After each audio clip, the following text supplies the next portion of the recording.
پطرس ہے اور اس چٹان پر میں اپنی کلیسیا بناؤں گا۔ مسیح یسوع میں میرے عزیز مومنین، آج 29 جون کو ہم پوری عالمگیر کلیسیا کے ساتھ مل کر مقدس پطرس اور مقدس پولس کی عید مناتے ہیں۔ پانچکائی موسم کے بعد عام ہفتوں کی لطوریا میں کلیسیا نجات کی تاریخ میں چند ایسی ہستیوں کو یاد کرتی ہے جنہوں نے کلیسیا کی بنیاد رکھتے ہوئے اپنی جانوں کا نذرانہ پیش کیا۔ آج کلیسیا دو ہستیوں کا یوم شہادت بڑی عقیدت کے ساتھ مناتی ہے جنہوں نے رومی بادشاہ نیرو کے زمانے میں پہلی صدی میں روم میں جام شہادت نوش کیا۔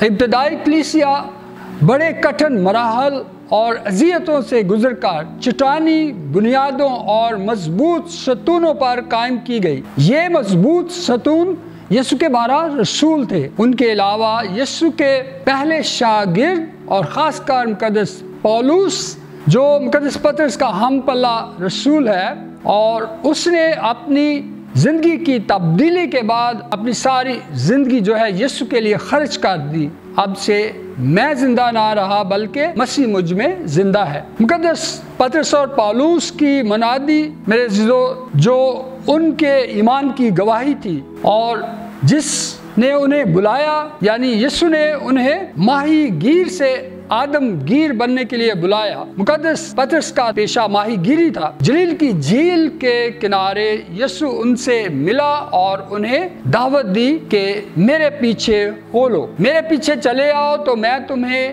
آدم گیری کا فن سکھا دوں گا۔ شرط یہ ہے کہ سب کچھ چھوڑ کر آگے بڑھنا ہوگا۔ کسی چیز یا کسی شخص پر بھروسہ کرنے کی بجائے خدا کی فیاضی اور اس کی پروردگاری پر کامل بھروسہ کرنا ہوگا۔ انہوں نے بے شک ایسا ہی کیا اور اپنا سب کچھ چھوڑ کر یسوع کے پیچھے چل پڑے۔ پطرس اور اس کے باقی ساتھیوں کا جینا مرنا اب صرف یسوع کے لیے تھا۔ اس لیے پطرس نے یہ کہا کہ اے خداوند، ہم تجھے چھوڑ کر کہاں جائیں، کیونکہ ہمیشہ کی زندگی کی باتیں تو تیرے ہی پاس ہیں۔ مسیح خداوند میرے عزیز مومنین، پطرس اور پولس دونوں الگ الگ انداز سے یسوع کے پیچھے چلنے کے لیے بلائے گئے۔ وہ بڑی جرات اور وفاداری کے ساتھ اس کے نام کی گواہی دیتے رہے اور دونوں نے تا دم آخر وفاداری کے ساتھ مسیح خداوند کی گواہی دیتے رہے۔ دونوں نے اپنی زندگی قول و فعل اور کردار سے اپنے استاد کے اس فرمان کی تکمیل کی کہ تم دنیا کے انتہا تک میرے گواہ ہوگے۔ لوکا کی انجیل 24ویں باب کی 47ویں آیت۔ اور مقدس پطرس اور پولس بلکہ سب رسولوں کی گواہی کا مرکزی اور خاص پیغام یہ تھا کہ یسوع کی صلیبی موت اور اس کا جی اٹھنا ہم سب کی نجات کا وسیلہ ہے، اور یہی پیغام ساری کلیسیا کے ایمان کا نقطہ آغاز بھی ہے۔ پطرس نے رسولوں کی طرف سے اور اپنے ایمان کی گواہی دیتے ہوئے اپنے ایمان کا یہ اقرار کیا کہ تو المسیح ہے، زندہ خدا کا بیٹا۔ اور پطرس کی اس گواہی کے بعد یسوع نے اسے ایک خاص اختیار دیا۔ اسے یہ کہا کہ تو میرے گلے چڑھا، تو میری بھیڑوں کی گلہ بانی کر۔ پطرس کو خاص کر یسوع نے یہ خاص ذمہ داری دی اور اسے ماہی گیر سے آدم گیر بننے کا اعزاز بخشا۔ عزیز مومنین، آج بھی جو مقدس پطرس اور پولس کی طرح یسوع کی پیروی کرنے کے لیے اپنا سب کچھ چھوڑتے ہیں اور اس کے مشن میں شامل ہوتے ہیں، انہیں بھی یسوع آدم گیری کا فضل عطا کرتا ہے۔ پطرس اور پولس کے ایمانی جذبے اور ان کی خدمت جو ہے وہ بے شک ہمارے لیے، پوری کلیسیا کے لیے غور طلب اور قابل تقلید ہے۔ آئے ہم ان دو عظیم ہستیوں سے سیکھیں کہ ہم بھی ان کی طرح اپنی ایمان کی جو گواہی ہے وہ ثابت قدمی کے ساتھ دینے کے لیے تیار ہوں، اور اس بات پر غور کریں کہ ہمارا ایمان کیا اس قدر مضبوط ہے کہ ہم ان شہیدوں کی گواہی دینے کا جو نمونہ ہے یا حوصلہ ہے ہم بھی اس کو اپنائیں۔ ان دو عظیم ہستیوں کی گواہی کے بارے میں، ان کی شہادت کے بارے میں خاص کر مقدس اگسٹن اپنے وعظ میں پطرس اور پولس کی شہادت کے دن کو مبارک کہتے ہیں اور یوں لکھتے ہیں کہ میں نامعلوم شہیدوں کی بات نہیں کر رہا بلکہ ان کی جن کے بارے میں لکھا ہے ان کا کلام روئے زمین پر اور ان کا پیغام زمین کی انتہا تک پہنچا ہے۔ قدس پطرس اور پالوس اپنے نجات دہندہ کی تعلیم، اس کی منادی اور اس کی صلیبی قربانی کو بخوبی جانتے تھے اور اسی کی ہمیشہ گواہی دیتے تھے۔ مقدس پالوس خدا کے کلام کی گہری باتوں کا نہ صرف وہ عالمانہ انداز سے بیان کرتے تھے، لکھتے تھے، بلکہ اس کی تشریح بھی کرتے تھے۔ روم کے مقدس کلیمنٹ نے پطرس اور پالوس کو کلیسیا اور ایمان کے ہیرو جانتے ہوئے ان کے بارے میں بہت کچھ لکھا ہے،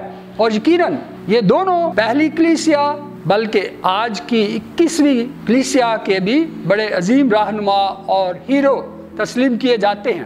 آئے میرے عزیزو، ہم ان دونوں ہستیوں کی، ان شہیدوں کی زندگیوں کے چند جو نکات ہیں جو ان میں مشترک ہیں، مماثلت، ان پر غور کریں۔ پہلا نکتہ یہ ہے کہ دونوں یسوع کے قریبی شاگرد بلکہ رسول ہیں، جن کو یسوع المسیح نے خود شخصی طور پر بلایا اور نئے انسان اور نئی مخلوق بن کر انہوں نے یسوع کی پیروی کرتے ہوئے اپنی جان تک قربان کر دی۔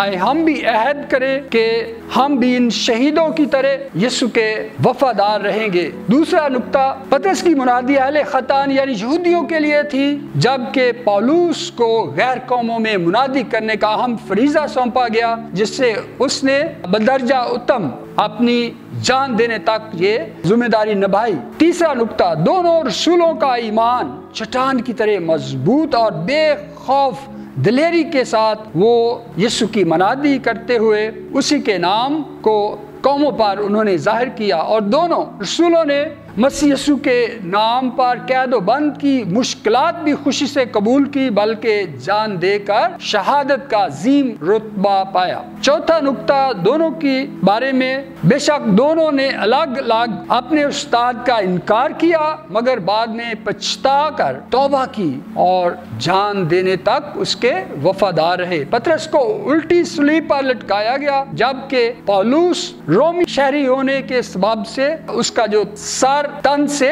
جدا کر دیا گیا، لیکن دونوں نے اپنے خداوند کے وعدے کے مطابق جلالی زندگی کا تاج پایا ہے۔ جان دینے تک وفادار رہ تو میں تجھے زندگی کا تاج دوں گا۔ پانچواں اور آخری نکتہ میرے عزیزو، ہم ان دونوں شہیدوں کو اس بڑے بزرگوں کے ہجوم میں دیکھتے ہیں جو مکاشفہ میں برے کے تخت کے آگے کھڑا ہے اور بزرگوں کے اس ہجوم کے ساتھ مل کر بلند آواز سے پکار کر یہ کہتا ہے کہ نجات ہمارے خداوند کی ہے جو تخت نشین ہے اور برے کی ہے۔ مکاشفہ 7 باب اس کی 10ویں آیت۔ مسیح خداوند میرے عزیز مومنین، آج ہم اپنے ان دو عظیم رہنماؤں کی قربانیوں کو یاد کرتے ہوئے ان کی سفارش طلب کرتے ہیں، ان کے نمونے سے سیکھتے ہیں اور ان کی زندگیوں کو اپنے لیے قابل تقلید سمجھتے ہیں۔ آئے ہم دعا کریں کہ ہماری عالمگیر کلیسیا اور مقامی کلیسیا کے رہنما بھی ان عظیم رہنماؤں کی طرح حکمت اور روح سے معمور ہوں اور خدا کے خادم ہوتے ہوئے اپنے گلے کی، اپنی بھیڑوں کی گلابانی احسن طریقے سے کرتے رہیں۔ تمام مومنین جو یسوع کو اپنا منجی اور کاہن اعظم مانتے ہیں، وہ بھی اپنے ایمان میں ثابت قدم رہ کر پطرس اور پولس کے جذبہ شہادت سے سرشار ہو کر ان دونوں کی طرح ہمیشہ اپنے ایمان کی، اپنے خداوند کی گواہی دینے کے لیے تیار ہوں۔ اور آخر میں ہماری یہی دعا ہے کہ خدائے بزرگ اپنی عالمگیر کلیسیا کو اور جتنے بھی کلیسیا کے رہنما ہیں انہیں ایمان، امید اور محبت کے فضائل عطا کرے اور روحانی ترقی بخشے، آمین۔ تمام مومنین کو میری طرف سے اور ہمارے ڈومنیکن گھرانے کی طرف سے اور خاص کر فیصل آباد ڈائسیس کے چوپان اور کاہنانہ برادری کو مقدس پطرس اور پولس کی عید بہت بہت مبارک ہو، آمین۔